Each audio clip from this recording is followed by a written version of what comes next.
नमस्कार। आज हम फ्रांसीसी क्रांति के प्रेरणा स्रोत और जनक कहे जाने वाले जे रूसो के सामान्य इच्छा संबंधी सिद्धांत का अध्ययन करेंगे। रूसो की सामान्य इच्छा एक नैतिक संकल्पना है, इसलिए आवश्यक नहीं है कि यह बहुमत या संपूर्ण समाज की इच्छाओं का योग हो।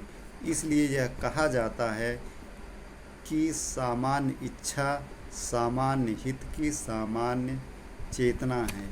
यह न तो सर्वसम्मति की इच्छा है और न ही बहुमत की इच्छा है, बल्कि सामान्य इच्छा परमार्थ की इच्छाओं का योग है।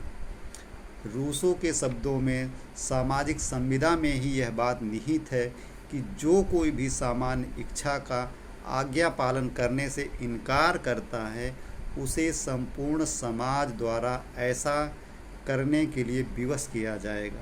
रूसो ऐसा मानता है कि सच्ची स्वतंत्रता राज्य की स्थापना के बाद ही व्यक्तियों को प्राप्त हो सकती है। अर्थात जब तक हम राज्य की स्थापना नहीं करेंगे, तब तक हम अपनी स्वतंत्रता को सुरक्षित भी नहीं कर सकते।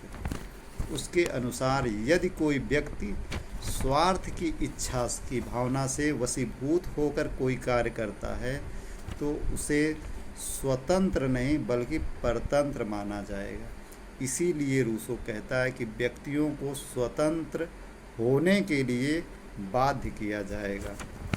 रूसो में हाब्स की निरंकुश प्रभुसत्ता और लाक के लोकतांत्रिक भावना का मिश्रण दिखाई पड़ता है। रूसो सामान्य इच्छा का प्रारंभ जो है वह हाब्स से शुरू करता है। जब वह हाब्स के लेवियाथन की तरह सामान्य इच्छा को निरंकुश, अविभाज्य और असीम बताता है, तो हाब्स की निरंकुशता का दर्शन हो जाता है। लेकिन जैसे ही वह अपनी सामान्य इच्छा को संपूर्ण समाज में रखता है, तो लाक प्रसन्न हो जाता है।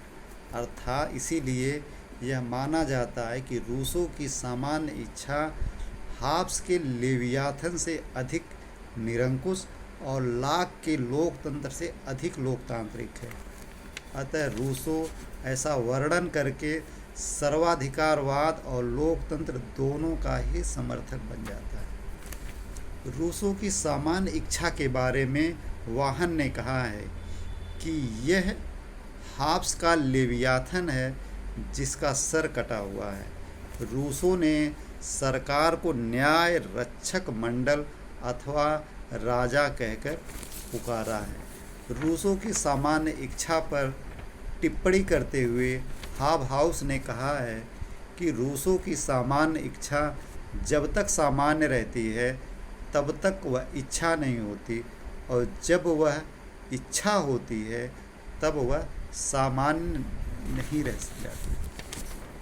जैसा कि हम रूसो को देखते हैं कि रूसो का विचार दो विचार ध्रुवों के संधि स्थल पर खड़ा है। वह अपने बौद्धिक जीवन के प्रारंभिक काल में अर्थात 18वीं शताब्दी के व्यक्तिवादी आदर्श से प्रभावित है, परंतु यह प्रभाव उसके ऊपर अस्थायी रूप से कायम नहीं रह जाता और हम उसे आगे चलकर भावी आदर्शवाद के रूप में भी पाते हैं। रूसो को आदर्शवाद का प्रणेता भी माना जाता है। रूसो की सामान्य इच्छा ही आगे चलकर आदर्शवाद का आधार बनती है, जिसका विकास कांट, ग्रीन और हीगल ने अपने दर्शन में किया है। रूसो की सामान्य इच्छा के बारे में कहा जाता है, यह समस्त व्यक्तियों से निर्मित एक नैतिक निकाय है। जब यह निष्क्रिय रहता है तब राज्य कहलाता है, और जब सक्रिय हो जाता है तब वह संप्रभु कहलाता है। अर्थात जब इसकी तुलना इसी के सादृश किसी अन्य निकाय से की जाती है, तब यह शक्ति बन जाती है। इसमें सम्मिलित होने वाले व्यक्ति सामूहिक रूप से जनता कहलाते हैं। अर्थात जब सामान्य इच्छा शासन करती है तो शासक कहलाती है, और जब शासित होती है तो प्रजा कहलाती है। इस तरह रूसो ने अपने सामान्य इच्छा के सिद्धांत से दो विरोधी विचारों को एक तरह से प्रश्रय दिया हुआ है। नमस्कार, धन्यवाद।